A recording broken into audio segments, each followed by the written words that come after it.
días. En este día, en la microbiología aplicada 3, vamos a hablar acerca de los pirógenos. Queremos que ustedes conozcan cuál es el concepto de pirógenos. Vamos a deducir la relación entre estas sustancias y la fiebre y si estas sustancias pueden estar presentes en agua y sobre todo lo que nos interesa mucho es cuándo o cómo pueden estar en los productos farmacéuticos estériles y cómo pueden afectar a estos productos. Vamos a describir la prueba de pirógenos, cómo detectamos los pirógenos mediante el método biológico y por otro lado vamos a explicar la historia y el fundamento de la determinación digamos, los pirógenos más abundantes en la industria farmacéutica, que son las endotoxinas bacterianas. Vamos a explicar cómo se detectan mediante el uso del lisado de amebocitos de cangrejo de herradura, o llamado Limulus polyphemus o cangrejo de herradura de la especie Taclipis tridentatus. Veremos que le llamamos pirógenos a todas aquellas sustancias que producen fiebre en los pacientes. Del griego piros, que quiere decir fuego, y gen, origen, ¿verdad? Podremos tener algunos pirógenos endógenos, que son aquellos que están dentro del cuerpo, que son producidos de forma natural en el cuerpo frente a ciertos estímulos y se les llaman citocinas o citoquinas, les llaman algunos autores también. Y forman parte del sistema inmune. Son producidas por nuestras células que se llaman fagocitos y causan un incremento del punto de regulación de la temperatura que tenemos en el hipotálamo. O sea, estos pirógenos son naturales nuestros y nos sirven para defendernos, o sea, son parte de nuestro sistema inmunológico. También estarán los pirógenos exógenos, que son normalmente productos del metabolismo microbiano, ya sea de bacterias gram negativas, gram positivas, mohos y levaduras.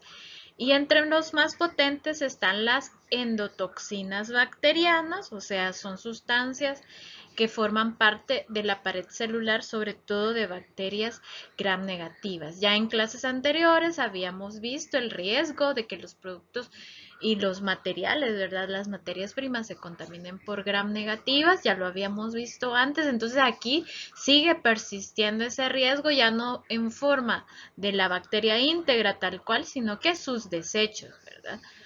Entonces, esto es quizás para los microbiólogos el pirógeno de más riesgo que tenemos que buscar más. Sin embargo, pueden haber pirógenos no microbianos también, como los agentes farmacológicos en sí mismos. Se ha visto, por ejemplo, que la fluomicina o la colchicina, algunos esteroides, los cristales de urato y las sales de aluminio pueden causar reacciones pirogénicas en algunas personas. Entonces, tendríamos que distinguir esto. Esto ya sería parte, estos pirógenos serían parte de, a lo mejor, un efecto adverso del medicamento y no de un efecto de malas prácticas de manufactura, un efecto de un riesgo microbiológico, digamos.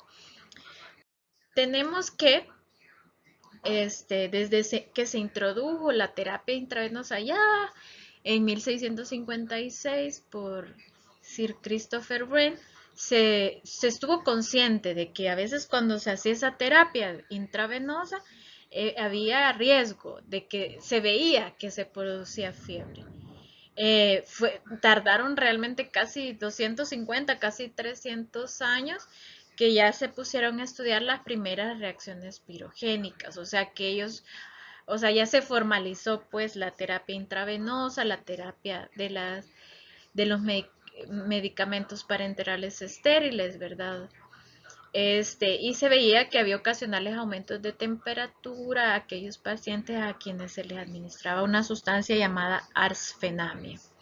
Ya en 1923, o sea, pero no se correlacionaba qué es lo que realmente de todos los componentes de la terapia intravenosa, cuál es el que causa la fiebre. Sin embargo, en 1923 ya dijo Sieber que la fiebre se originaba por la presencia de sustancias de origen bacteriano. O sea, aquí ya se le asignó responsabilidad a la fiebre y es a los pirógenos. Y se desarrolló la primera prueba de pirógenos, que es la prueba en conejos.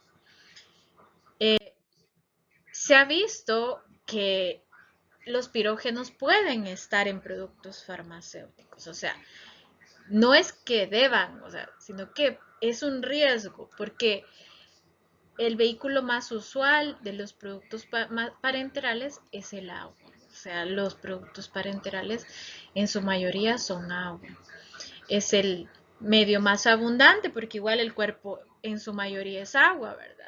Es un líquido que es el más barato, el más seguro, no tóxico y no irritante. O sea, relativamente, ¿verdad? O sea, agua hay en el planeta y es el vehículo para nuestros procesos vitales y por lo tanto es el vehículo ideal para los productos parenterales.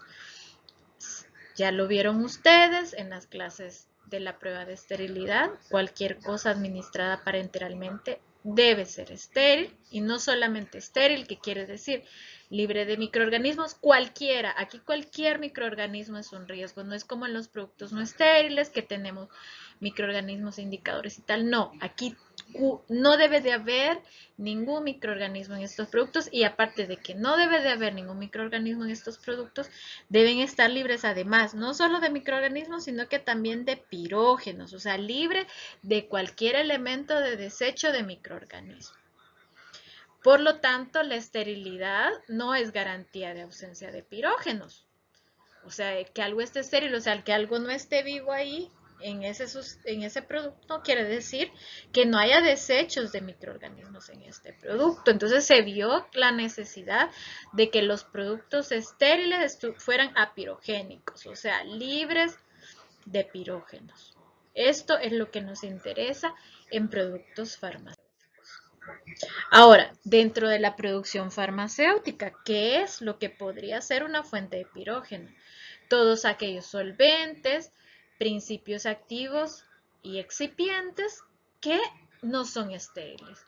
Es importante reconocer, yo creo que lo han ido viendo ya en las clases, que en realidad muchas de las materias primas para fabricar productos estériles no lo son, sino que se trata de buscar materias primas con baja carga microbiana y durante el procesamiento se busca eliminar cualquier residuo de cualquier, digamos, elemento biológico que pudiera haber estado en esas materias primas. O sea, los productos estériles, digamos que se pretende que su uso o que su calidad final sea estéril, al principio normalmente no lo son, sino que pasan por procesos de filtración, ya lo vamos a ver más adelante, para que puedan ser estériles al final.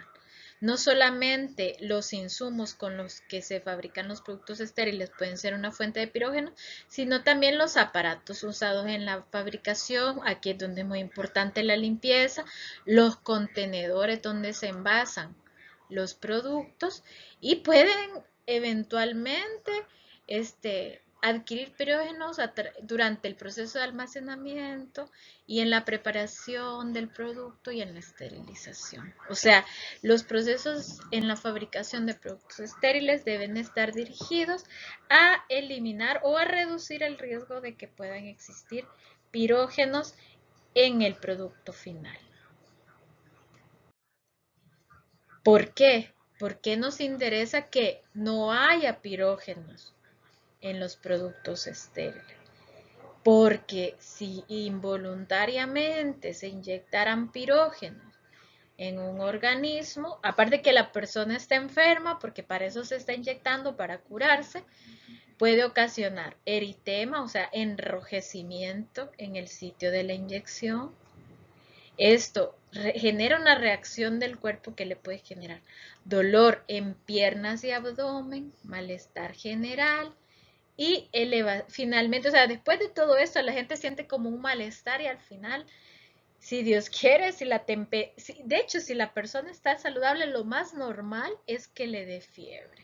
O sea, porque la fiebre es un indicador de que la persona, el sistema inmunológico, está reconociendo ese elemento extraño en el cuerpo y lo va a atacar. Lo va a atacar en primera instancia, bueno, de diferentes formas, como ustedes lo habrán visto, no sé, a lo mejor en fisiología o en la microvipara. Lo debe de atacar a través de las células del sistema inmunológico y de las reacciones que produce el sistema inmunológico. Una de ellas es la elevación de la temperatura corporal. ¿Cómo es que se eleva la temperatura corporal? ¿Cómo es que se induce la fiebre en el cuerpo? Pues el pirógeno exógeno activa los pirógenos endógenos, o sea, el pirógeno del producto activa el sistema inmunológico y entonces en ese lugar donde se puso la inyección y empieza el pirógeno endógeno a circular en el torrente sanguíneo. Se une a una proteína que se llama proteína de unión de lipopolisacáridos y esta proteína es como un carrito, como un taxi, como un Uber que lo lleva al sistema retículo endotelial. Realmente el sistema retículo endotelial es un grupo de células que son parte del sistema inmunológico entre los macrófagos, los linfocitos y tal. Y este sistema está en todo el cuerpo. En ese sistema hay ciertas células o ciertos componentes receptores del sistema retículo endotelial que son las células mononucleares. La unión a esas células receptoras causará que se produzcan citoquinas proinflamatorias en el cuerpo. Es lo que pasa ahora con el COVID, ¿verdad? En algunos pacientes, cuando el paciente está saludable, se producen esas citoquinas, le llaman un bombardeo de citoquinas, empieza el cuerpo y dice, está algo extraño, como en el COVID-19, hay algo extraño en el cuerpo, produzcamos fiebre para eliminarlos, pero la fiebre se produce debido a la producción de estas citoquinas proinflamatorias, que son las que en el COVID, ¿verdad? Inflaman las células de los pulmones y así.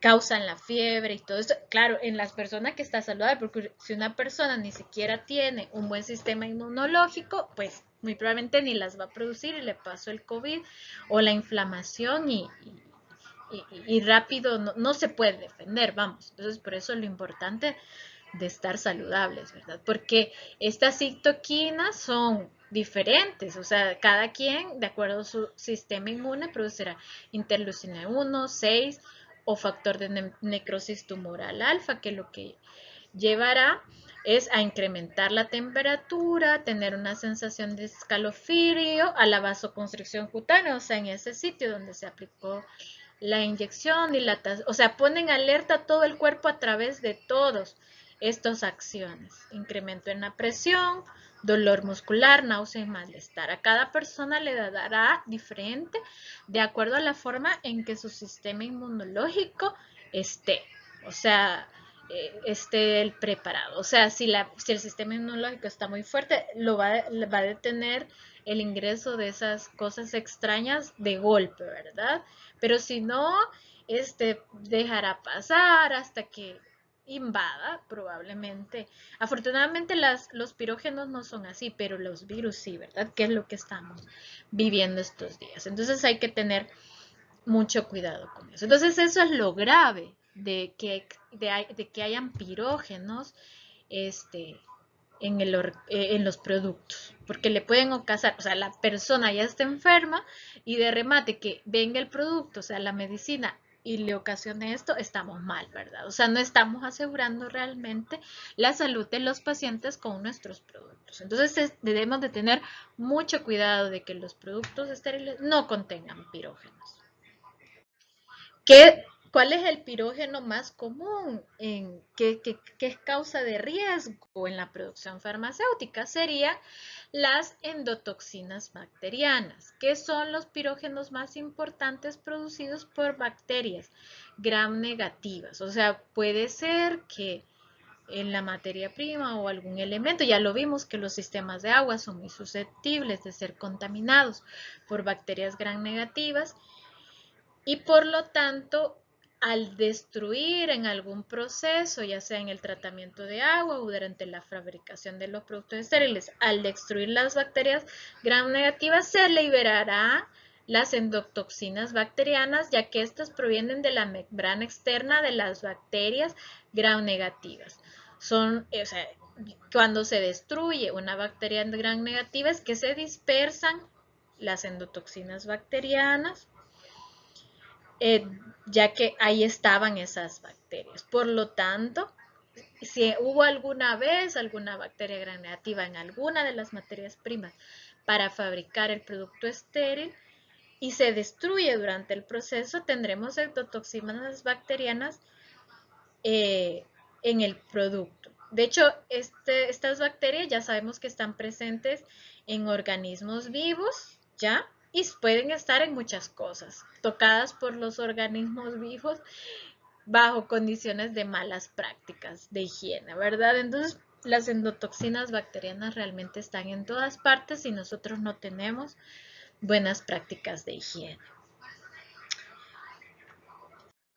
¿Cuál es la naturaleza química de las endotoxinas bacterianas? Pues las endotoxinas contienen lípidos, una cadena de lípidos, contienen proteínas y contienen algunas proteínas y contienen carbohidratos. Esta parte de acá.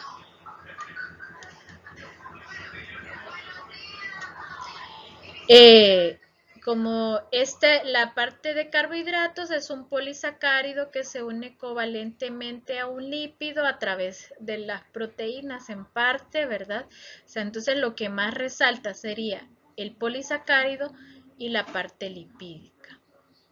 El lípido se le denomina lípido A y este es parte de la pared celular bacteriana y es muy responsable de las actividades tanto dañinas como útiles a veces de las endotoxinas. Este polisacárido sobresale de la superficie celular y está compuesto de dos partes. El núcleo oligosacárido, que está conectado al lípido A, y el oligosacárido o cadena que será específica para cada tipo de endotoxina bacteriana de cada tipo de microorganismo. Creo que eso se debe haber dado. Estoy haciendo esta presentación antes del seminario, pero se tendrá que haber dado un poquito en el seminario de aguas. Si queremos ver cómo encaja esta estructura dentro de la célula, aquí tenemos un dibujo. Esta es la membrana externa de la gram negativas, tenemos o la pared, se le puede llamar, ¿verdad? El periplasma, la membrana citoplasmática. Realmente las endotoxinas bacterianas forman parte de la membrana externa. Aquí tenemos el lípido A y la cadena de oligosacárido que sobresale de la membrana. Entonces, claramente es parte de la membrana externa de las bacterias gram negativas. Entonces, al destruirse la bacteria, pues se liberarán endotoxinas bacterianas y por eso es que esta sustancia es la que constituye el mayor riesgo de sustancia pirogénica en los productos farmacéuticos. ¿Cómo detectamos los pirógenos? No solo las endotoxinas bacterianas, sino que todos los pirógenos. La prueba de pirógenos en conejos está descrita, todavía existe, el capítulo 151 en la USP y fue introducida hace mucho tiempo, ya en 1942, con el objeto de limitar un nivel de riesgo aceptable de reacciones febriles. O sea, se reconoce de que no se pueden eliminar totalmente las reacciones pirogénicas frente a los productos parenterales. Entonces, el intento es como limitarla, o sea, no fabricaste bien, tendrás una reacción pirogénica exacerbada. Trataste de fabricar bien, tendrás una reacción pirogénica limitada, no en todos los pacientes y así. Entonces, se trataba de establecer un límite. O sea, al principio, en realidad en los pirógenos no es como estéril, no estéril, que incluso la esterilidad ya lo hemos platicado, no es absoluta, sino que es una probabilidad. En el caso de endotoxinas bacterianas, más bien de pirógenos, en este caso, estamos hablando de un límite.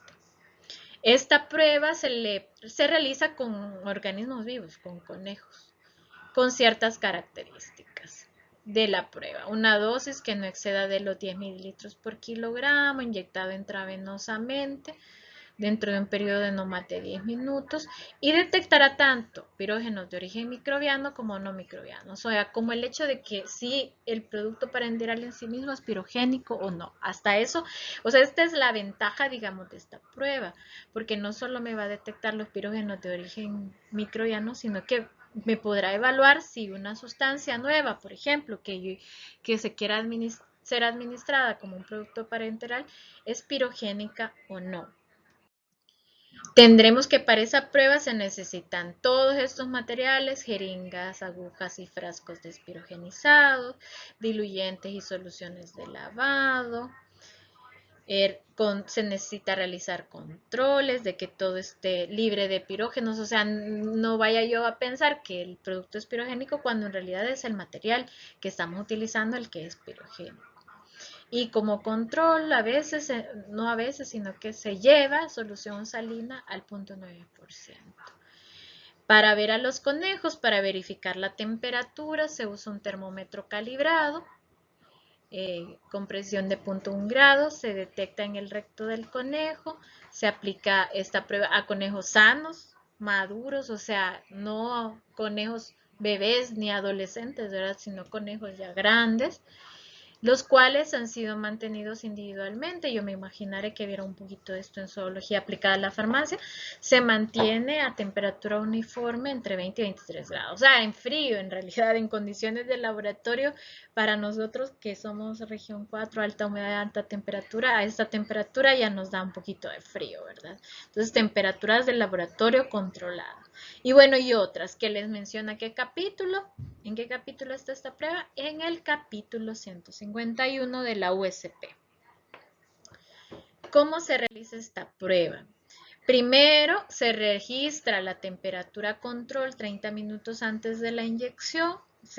A esta se le denominará temperatura base. Y se seleccionan solo aquellos conejos cuya temperatura control, o sea, entre ellos, no haya diferencias de más de 1 grado y que todos tengan temperaturas menores a 39.8 grados. Luego que se han elegido a los conejos, en la primera etapa serán 3, ya lo vamos a ver en la otra diapositiva, se les va a inyectar la vena marginal, o sea, la vena de la orejita acá,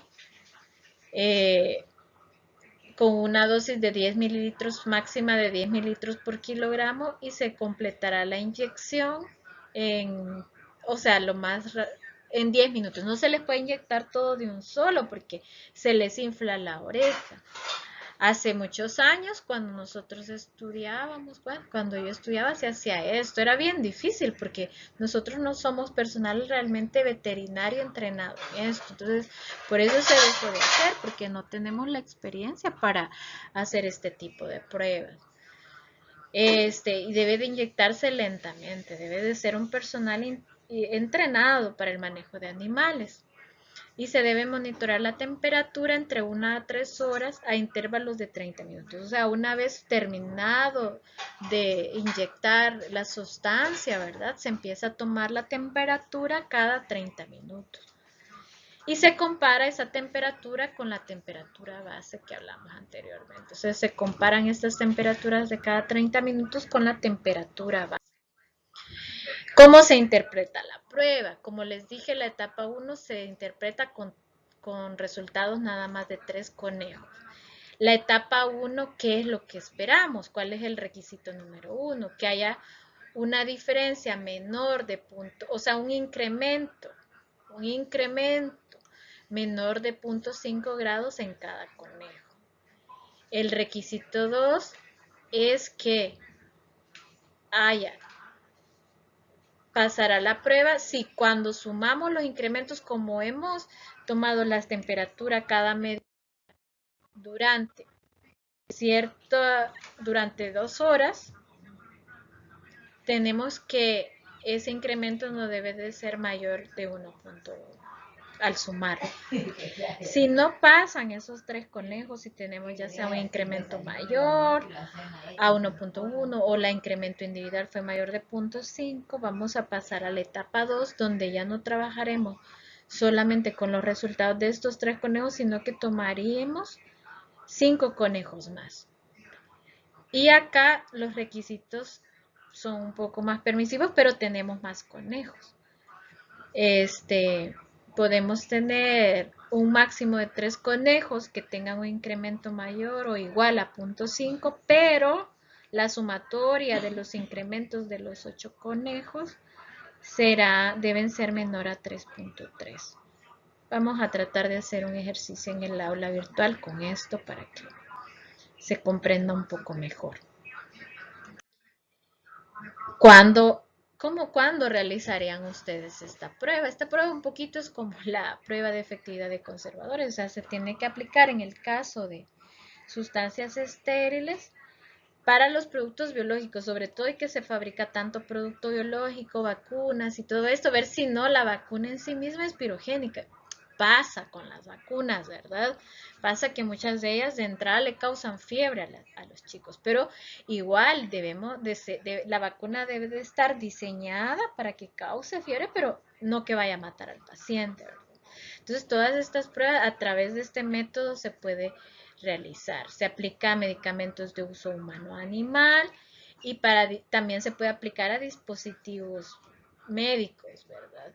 Que puedan tener en alguna parte de su fabricación riesgo de haber adquirido algún pirógeno no endotoxigénico, ¿verdad? Y cuando se quieran mitigar las interferencias, bueno, cuando no se pueda realizar la prueba del AL, que es la prueba que vamos a ver a continuación, que ya no es la prueba in vitro, ¿verdad? En vivo, que diga como lo estamos haciendo con los conejos, sino que es más bien una prueba in vitro, una prueba con sustancias si bien biológicas, pero fuera de un organismo viviente, ¿verdad? Entonces, en estos 4 casos es que vamos a aplicar este procedimiento del capítulo 151. Hay otra prueba. O sea, es una prueba tan complicada esta de la de los conejos que pues eventualmente se desarrolla una prueba diferente. A partir de que en 1956 Frederick Bank reportó que observaba que se morían los cangrejos herraduras porque se les coagulaba la sangre. O sea, se les coagulaba su sangre, que es una sangre de color así como azulado. Eso en 1956 él reportó esto y lo aprovecharon. En 1964 Van y Levin estudiando, o sea, ellos estudiaron cómo se realizaba esto y veían que los amebocitos, o sea, las células sanguíneas de estos crustáceos, tenían sustancias que coagulaban su sangre. Y empezaron a producir ese lisado de amebocitos para esta prueba, para detectar endotoxinas bacterianas. Imagínense que de 1964 esta prueba realmente se estandarizó hasta hace poco, hace 8 años.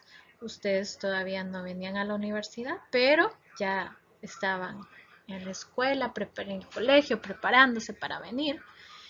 Y hasta entonces fue que se ha armonizado, o sea, se ha homogenizado esta prueba en las farmacopeas.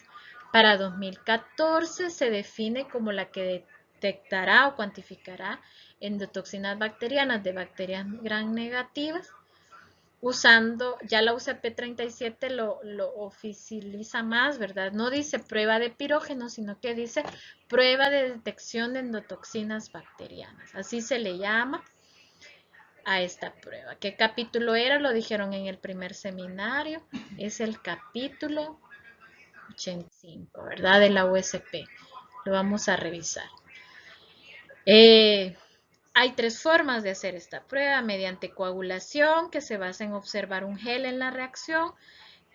Siempre con el mismo reactivo podemos hacer una técnica turbidimétrica, o sea, ver la turbidez en un espectrofotómetro o ver el color en un espectrofotómetro. Ya esta es una técnica más compleja, digamos, porque hace uso de otras sustancias que me ayudarán a ver no una turbidez por la coagulación del reactivo, sino que aparte me ayudará porque aportará un color. El primer ensayo es el que vamos a ver nosotros, el que hubiéramos hecho si estuviéramos con los laboratorios disponibles, ¿verdad? Haríamos el ensayo del gel clot, que es el que consiste en que vamos a observar la coagulación del lisado empleado como reactivo cuando está en presencia de endotoxinas bacterianas. O sea, ¿qué es lo que pasa aquí? Cuando le extraen la sangre al cangrejo de herradura, realmente lo que hacen es purificar esa proteína presente en los amebocitos. Y esa proteína se le llama lisado de amebocitos y esa es la que nos venden a nosotros para realizar la prueba. O sea, nos venden dos cosas. Ese lisado de amebocitos y nos venden por aparte una endotoxina estándar, o sea, endotoxina de E. coli. Ese lisado, dependiendo cómo se haya fabricado, es más sensible o menos sensible. O sea, este lisado, por ejemplo, el más sensible, al estar una poquita presencia de endotoxinas bacterianas, va a coagular. Observaremos ese coágulo. En presencia incluso de poquitas endotoxinas bacterianas. Sin embargo, habrá otro lisado que necesitará más endotoxinas bacterianas para poder formar el coágulo. Y eso ya lo venden por calidades. O sea, ya es como que cuando uno compra, uno dice, quiero un lisado muy sensible o poco sensible. La verdad que un lisado poco sensible todavía no sirve. A esa sensibilidad de ese lisado, cualquiera que sea, se le llama lambda. Es importante que ustedes reconozcan eso. A esa sensibilidad del lisado es a la que se le llama lambda en esta prueba. Y no se podrán cuantificar enzimas en una solución que cuando una solución tenga menos de esta cantidad de unidades de endotoxinas bacterianas, no las podremos detectar. Entonces, es importante conocer eso. En la otra clase vamos a ver un poco más de esta prueba. Para esta clase, pues hemos visto todos estos, por si ustedes quieren profundizar en lo que hemos visto ahora, podrán ver podrían acercarse a estas referencias bibliográficas, muchas de ellas están libres en internet, y bueno, tienen un resumen pues muy bueno sobre la prueba, que bueno, la vamos a ver más a profundidad en la otra clase. Por favor, prepárense para el corto. Sí es importante ver el en vivo de la clase porque ahí probablemente voy a poner un ejercicio para ver la interpretación de la prueba de conejos. Y bueno, que tengan un buen día.